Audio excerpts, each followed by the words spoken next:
우리는 지난 시간에 안식일의 주인이신 예수님을 통해서 참된 안식이 무엇인지를 보았습니다. 먼저 참된 안식을 주시는 분은 예수님이라는 것입니다. 당시의 바리새인들은 안식일의 규정을 잘 지켜야지 안식을 얻는 것이다 라고 착각을 했습니다. 그래서 예수님과 제자들을 비판을 합니다. 하지만 예수님은 다윗의 이야기를 통해서 다윗보다 크고 왕이신 그 위대한 왕이심을 드러내십니다. 바로 하나님 나라의 왕으로서 이 땅에 참된 안식을 실현하러 온 분이시라는 것입니다. 그러므로 예수님과 함께 할 때 참된 안식을 얻을 수가 있습니다. 다음으로 그래서 예수님은 안식일의 주인이 되신다는 것입니다. 바리새인들은 율법이 예수 그리스도께서 주시려는 안식을 위해서 존재한다라는 이 사실을 몰랐습니다. 또한 사람을 위한 안식일인지도 알지를 못했습니다. 하지만 우리는 예수님께서 안식일의 주인이심을 믿습니다. 마지막으로 안식일의 주인이신 예수님은 온전하게 하심을 통해서 안식을 주신다는 것입니다.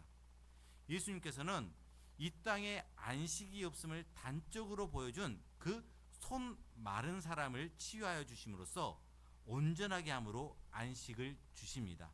즉 예수님께 나아오는 자들을 온전하게 해 주심으로써 참된 안식을 주신다는 것입니다. 그러므로 우리는 항상 예수님과 함께함을 통하여서 참된 안식을 풍요롭게 누리며 살아가야 한다라고 말씀을 드렸습니다. 이제 오늘 본문을 보게 되면 7절부터 12절은 지금까지 예수님의 갈릴리 전기 사역을 요약하면서 앞으로 있을 갈릴리 후기 사역을 전망을 합니다. 즉 예수님의 사역의 한 전환점에서 당시의 상황을 요약해서 설명하고 있다는 것입니다. 그러면서 13절부터 19절은 예수님께서 본격적으로 갈릴리의 후기 사역을 위해서 사람들 가운데 12제자를 세우신 것을 기록하고 있습니다. 그런데 이 12제자를 세우실 때 예수님이 원하는 자들을 부르시고 세우신다고 말씀합니다. 왜 이렇게 원하시는 자를 제자로 부르시고 있는 것일까요? 그리고 이들을 부르신 목적이 과연 무엇일까요? 이에 대해서 살펴보도록 하겠습니다. 먼저 첫 번째로 그분께 나오게 하시는 예수님입니다. 우리 본문 7절과 8절 말씀 같이 한번 읽어보도록 할까요? 같이 읽겠습니다. 시작. 예수께서 제자들과 함께 바다로 물러가시니 갈릴리에서 큰 무리가 따르며 유대와 예루살렘과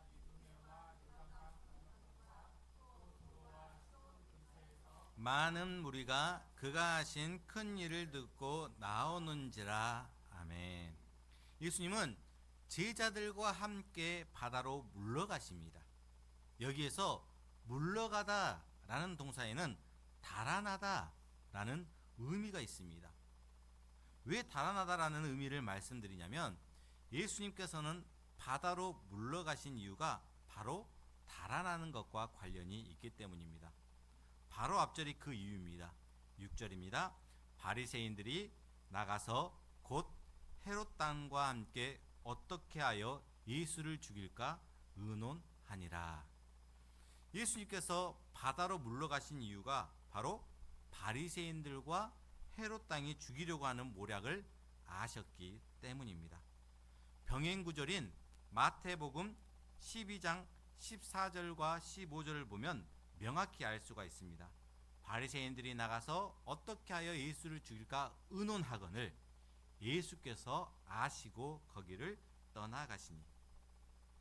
예수님이 바다로 물러가시는데도 갈릴리로부터 큰 무리가 예수님을 따르게 됩니다. 그런데 갈릴리 사람들만 예수님께 몰려든 것이 아닙니다.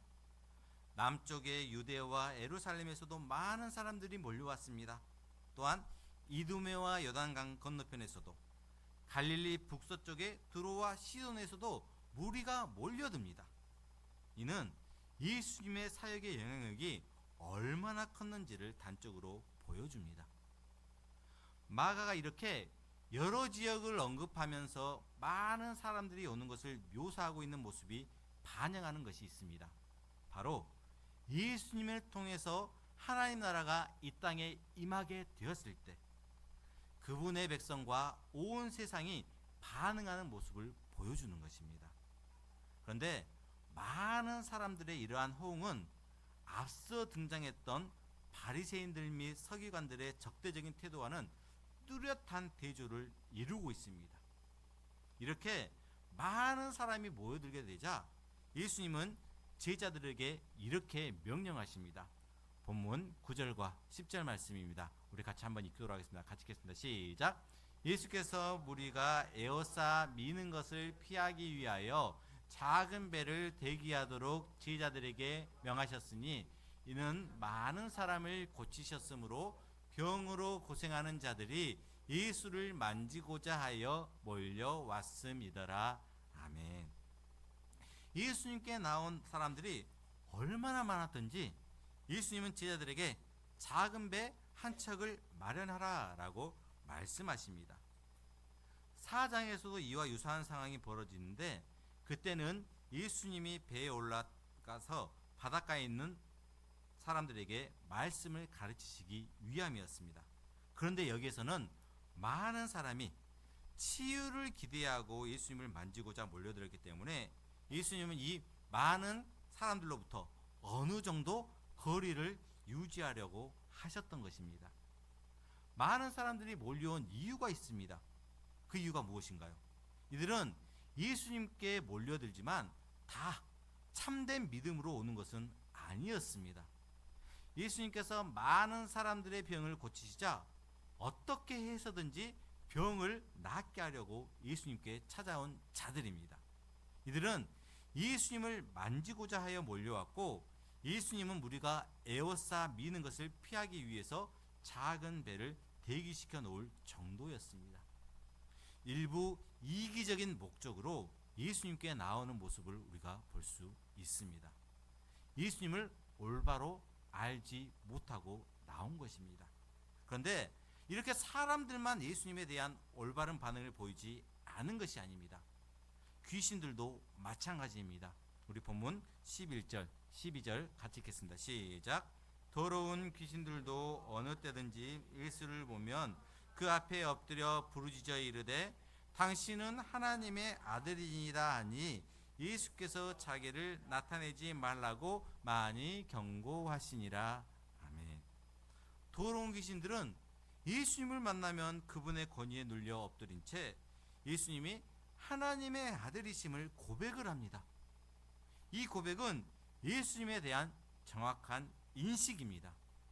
아직 제자들도 정확하게 인식하지를 못했는데 예수님의 정체성을 귀신들이 먼저 정확하게 인식하고 있는 것입니다. 하지만 빠진 것이 있습니다.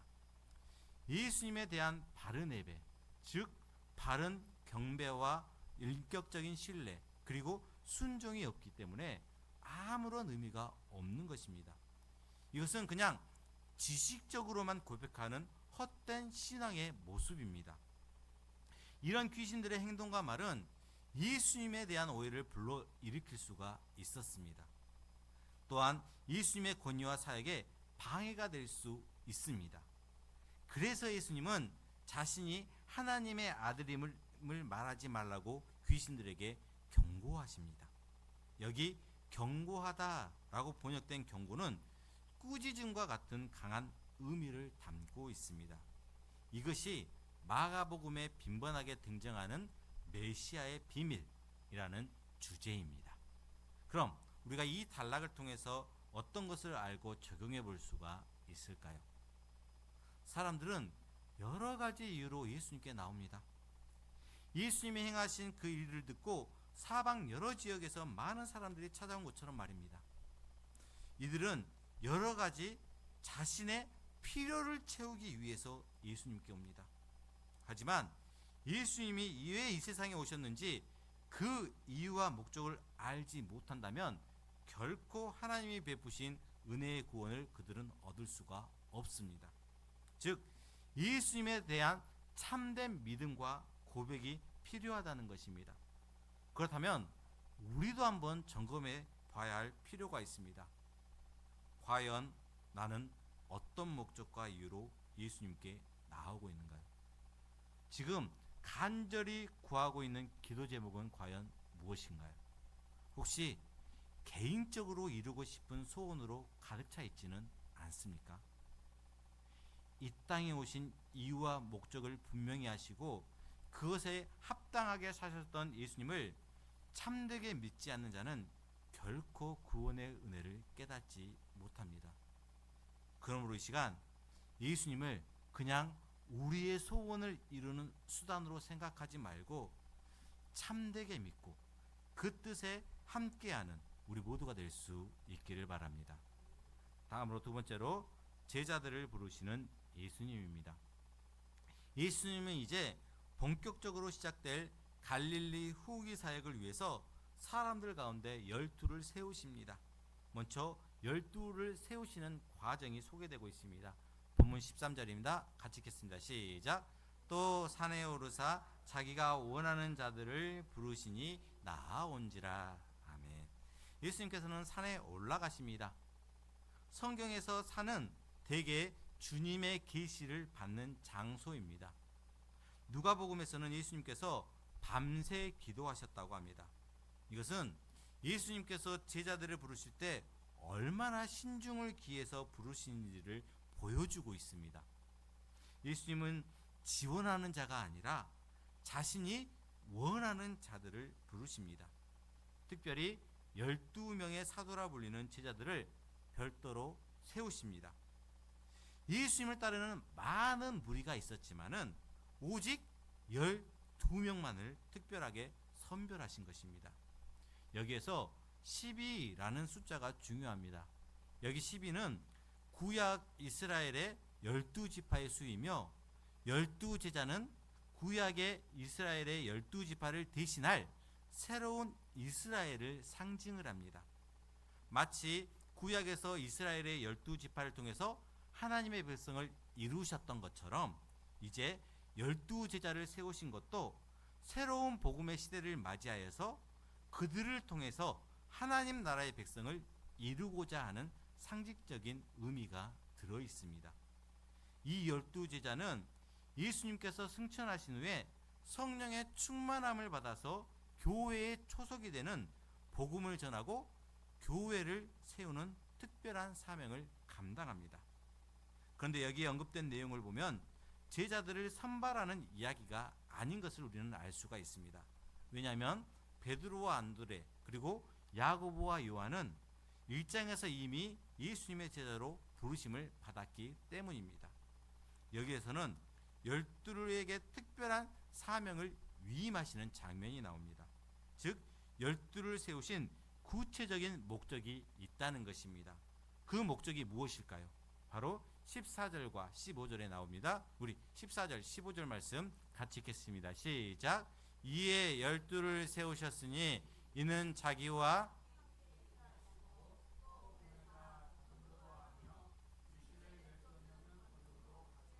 하심이러라. 아멘. 예수님이 12제자를 세우신 목적은 세 가지입니다. 첫째, 예수님과 함께 있게 하기 위해서입니다. 여기에서 함께 있다는 것은 우선적으로 배운다는 것을 의미합니다. 제자들은 먼저 배워야 할 필요가 있었습니다. 그래서 예수님께서는 3년 동안 그들을 데리고 다니면서 함께 숙식하며 그들을 가르치셨습니다. 예수님께서는 사역의 많은 시간을 그들을 훈련시키는 데 보냈던 것을 알 수가 있습니다. 즉 12제자는 예수님의 지상 사역 동안 그분과 항상 함께하고 그분의 사역에 동참하면서 그분의 가르치심을 직접 듣게 됩니다. 두 번째로 전도하시기 위해서입니다. 즉 복음을 전하기 위해서입니다. 예수님께서 제자들을 부르시는 최종적인 목적은 그들을 복음의 사역자로 삼기 위함이었습니다.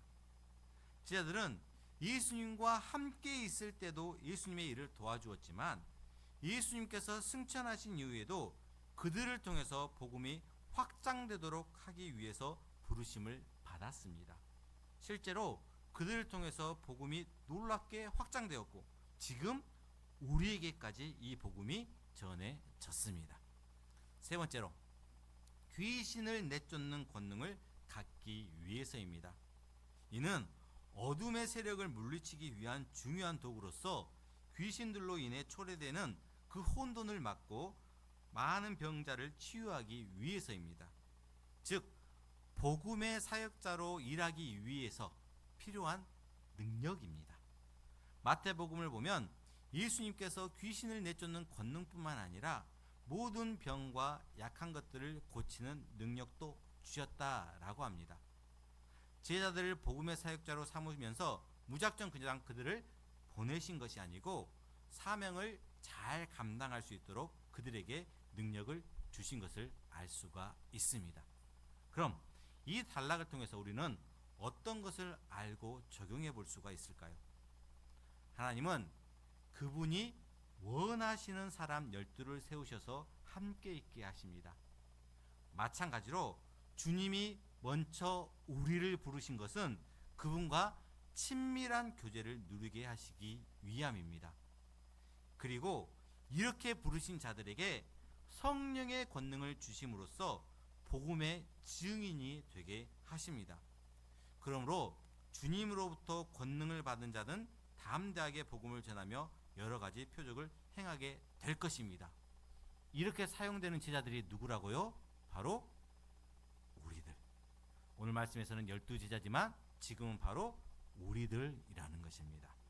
그렇다면 우리도 이렇게 부르심을 받은 자들로서 한번 돌아볼 필요가 있습니다. 과연 우리는 성령 안에서 주님과 친밀한 교제를 누리면서 살아가고 있는가요? 성령 안에서 평강과 능력으로 주님이 맡기신 이 사명, 감사함으로 감당하면서 살고 있는가요? 혹시 주님과 교제가 단절된 채 억지로 사명을 감당하고 있는 것은 아닌가요? 만일 그렇다면 오늘 이 말씀을 우리는 기억할 수 있어야 할 것입니다. 또한 베드로 전서 4장 11절 중반절에서도 이렇게 우리에게 말하고 있습니다. 누가 봉사하려면 하나님이 공급하시는 힘으로 하는 것 같이 하라. 우리를 부르신 이 주님의 뜻을 잘 알고 주님과 함께 주님이 주시는 그 능력으로 사명을 잘 감당할 수 있는 우리 모두가 될 수 있기를 바랍니다. 세 번째로 제자 12를 세우시는 예수님입니다. 예수님의 12명의 제자가 나열이 됩니다. 16절부터 19절 말씀 우리 한 절씩 교독하며 읽겠습니다. 제가 먼저 16절 볼게요. 이 12를 세우셨으니 시몬에게는 베드로란 이름을 더하셨고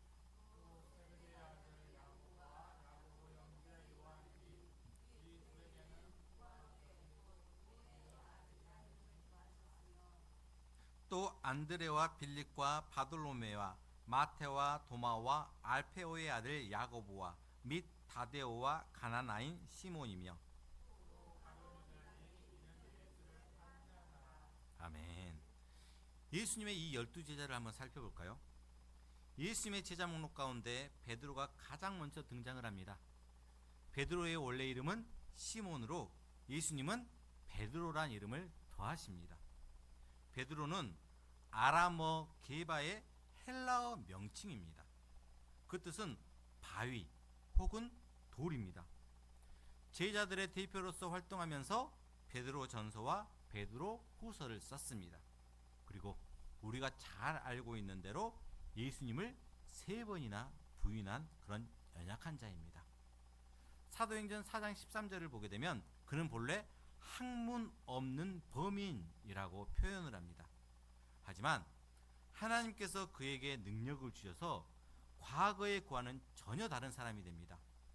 한 번의 설교에도 3,000명, 5,000명이 회개하고 안수할 때 안진뱅이가 걸으며 죽은 자가 살아나는 기적이 일어나는 결과가 일어납니다.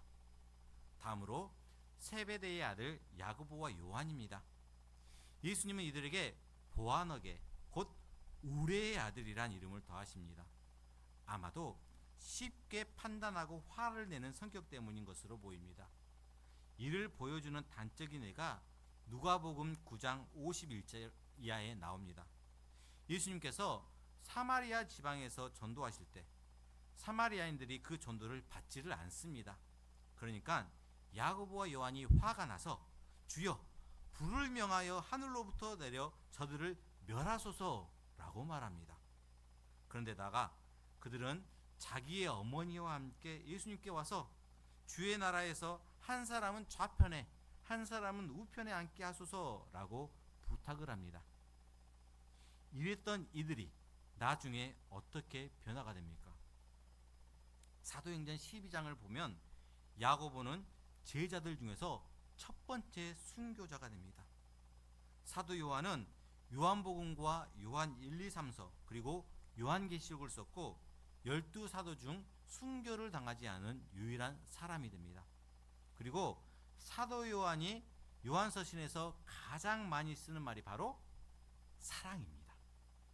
다시 말하면 불같은 성격을 가졌고 으뜸되기를 좋아했던 사람들이 이제 예수님의 능력을 힘입어서 첫 번째 순교자가 되고 사랑의 사도가 된 것입니다.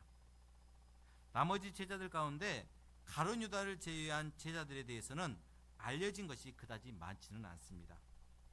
안드레는 베드로의 형제이며 베드로와 마찬가지로 어부입니다. 안드레는 세례 요한의 제자였으며 베드로를 예수님께 데려온 인물입니다. 빌립은 네 번째로 예수님의 제자가 된 사람입니다. 빌립은 후에 나다나엘을 데리고 옵니다. 바돌로메는 나다나엘과 동일 인물입니다. 처음에는 예수님이 나사렛 출신이라는 이유로 부정적인 반응을 보였습니다. 하지만 직접 만난 이후로는 예수님을 쫓습니다. 예수님은 이 바돌로메를 간사한 것이 없는 사람으로 평가하십니다. 마태는 지난번에 말씀드렸던 대로 레위로도 알려져 있으며 직업은 세리입니다. 또한 마태복음을 기록했습니다. 도마는 우리가 잘 알고 있는 대로 예수님의 부활을 믿지 않는 것으로 유명합니다. 야고보는 알페오의 아들입니다. 앞에 나온 세베대의 아들 야고보와 구별하기 위해서 알페오의 아들이라고 불립니다. 다데오는 야고보의 아들 유다로 불립니다. 시몬은 가나나인 시몬이라고 합니다. 여기 가나나인이라는 것은 젤롯의 번역어인데 젤롯은 열심이란 뜻입니다. 그래서 당시에 무력을 사용한 독립운동에 헌신했던 열심당원 출신이거나 아니면 하나님을 높이는 데 열심인 자들에 대한 애칭이었을 것으로 추측을 합니다. 마지막 가룟 유다입니다. 가룟은 출신 지역 이름입니다. 12제자 중에 이 가룟 유다만 갈릴리 출신이 아닙니다. 가룟 유다는 후에 예수님을 대적들에게 팔아넘긴 후에 자살합니다. 그럼 이렇게 12제자만 나열한 이 단락을 통해서 우리는 어떤 것을 알고 적용해야 할까요? 여러분들 어떤 것을 알기가 쉽지는 않습니다. 그런데 우리는 알 수 있습니다. 바로 예수님께서 친히 12명의 제자를 택하셔서 부르시고 세우셨다는 것입니다. 그리고 이들을 새 이스라엘의 교회의 기초로 세우십니다. 이것은 구약에서 12지파를 통해 이스라엘을 세우셨던 것과 연장선상에 있습니다. 이제 이들은 초대교회를 세우는 특별한 사명을 감당하게 됩니다. 또한 우리가 잘 알고 있는 대로 교회가 베드로의 신앙 고백 위에 세워지게 됩니다. 그렇습니다. 하나님은 창세전에 그리스도 안에서 택하시고 부르신 자들을 통해 교회를 세우시는 것을 볼 수가 있습니다. 그러니까 뭐예요? 이런 사람들 통해서 초대교회가 세워지는 것을 우리가 알 수가 있다는 것입니다. 마찬가지입니다. 우리도 하나님께서 택하시고 부르셔서 세운 교회라는 것입니다. 그렇다면 이렇게 세우신 교회인 우리는 다른 지체를 향해 어떤 생각과 마음을 품고 살아가야 할까요? 그냥 바쁘다는 이유로 형식적으로 인사만 나누고 있지는 않는가요? 아니면 그들과 그리스도 안에서 한 몸이 되었다라는 사실을 인식하면서 살고 있는가요? 한 몸인 것을 알고 지체를 대한다면 가족처럼 생각할 수 있어야 합니다. 성령님이 하나 되게 하신 것을 힘써 지키기 위해 모든 겸손과 온유와 오래 참음과 사랑 가운데 서로 용납하면서 그리스도의 사랑을 실천할 수 있어야 한다는 것입니다. 그 다음에 오늘 우리가 알아야 할 것이 뭐예요? 바로 우리 모두가 한 몸, 공동체, 한 가족, 즉 교회라는 사실을 알고 믿고 나아가야 한다는 것입니다. 우리 모두 이렇게 한 몸 된 교회로 서로를 사랑하면서 살아갈 수 있기를 바랍니다. 이제 말씀을 맺도록 하겠습니다. 예수님에게 많은 사람들이 몰려왔지만 예수님께서는 그분이 원하시는 사람들만을 친히 부르시고 제자로 세우십니다. 그리고 그 제자들을 통해서 새 이스라엘인 교회의 기초가 되게 하십니다. 즉 예수님이 제자들을 세우시고 부르신 목적이 있습니다. 이를 오늘 본문은 잘 소개해 주고 있습니다. 먼저 예수님은 사람들을 나오게 하십니다. 예수님이 행하신 큰 일을 듣고 원근 각지에서 수많은 무리들이 자신의 필요를 채우기 위해 나와서 몰려듭니다. 지금도 많은 사람들이 자신의 다양한 소원을 성취하기 위해서 예수님을 찾는 경우가 있습니다. 예수 그리스도께서 이 세상에 오신 목적이 무엇입니까? 바로 죄인을 구원하시는 것입니다. 그러므로 우리가 주님께 나아가는 이유도 한 가지일 수밖에 없습니다. 예수님께 우리의 소원을 성취하기 위해서 나오는 것이 아니라 바로 구원을 얻어서 하나님 나라의 거룩한 백성이 되는 것입니다. 이것 때문에 우리가 예수님께 나아오는 것임을 우리는 잊지 말아야 합니다. 다음으로 이렇게 많은 사람들이 나오지만 예수님이 부르신 자들이 분명히 있다는 것입니다. 우리는 영적인 맹인입니다. 그렇기 때문에 우리는 빛으로 오신 주님을 알아볼 수가 없습니다. 그러므로 주님이 우리를 친히 불러주시지 않는다면 아무도 그분께로 나아올 수가 없습니다. 그래서 주님은 우리를 나올 수 있게 할 수 있게끔 우리를 부르셨다는 것입니다.